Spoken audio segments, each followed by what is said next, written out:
தூமணி மாடத்துச் சுற்றம் விளக்கெரிய தூமம் கமழத் துயிலனை மேல் கண்வளரும் மாமன் மகளே மணிக்கதவம் தாழ்த்திரவாய்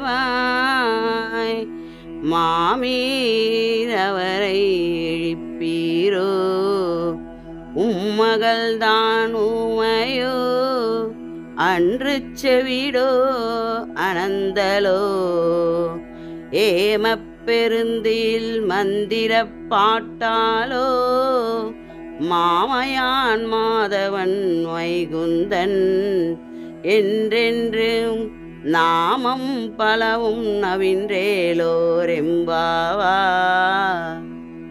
எட்டாம் பாசுரத்தில் நம் நிலை கண்டு இறங்கி அருள் புரிபவன் கண்ணன் அவனை காண செல்ல வேண்டாமோ என்று கூறி தோழியை துயில் எழுப்பி ஆண்டாள். அப்படியும் அவள் எழாதது கண்டு, நீ என்ன வாய் பேச இயலாதவளோ, காது கேட்காதவளோ, மயக்கத்தில் கிடப்பவளோ என்றெல்லாம் கடுமையாக கூறி துயில் எழுப்ப முயற்சி செய்கிறார் 9ஆம் பாசுரத்தில்.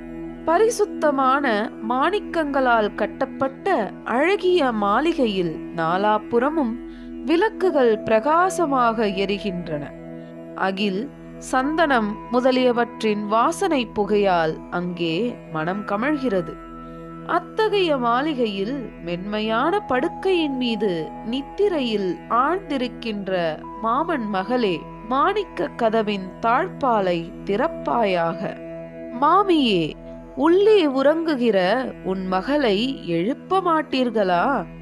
உன் மகள் என்ன வாய் பேச இயலாதவளோ, காதால் கேட்கத்தான் இயலாதவளோ, அல்லது பேருறக்கம் உடையவளாக இருக்கின்றாளோ?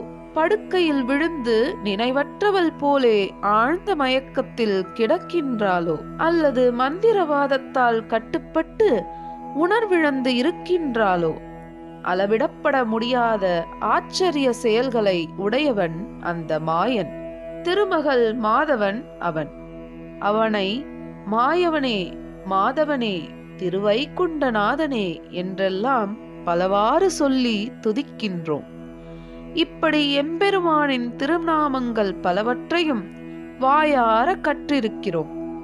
இனியாகிலும் உன் மகள் அதனை உணரலாகாதா?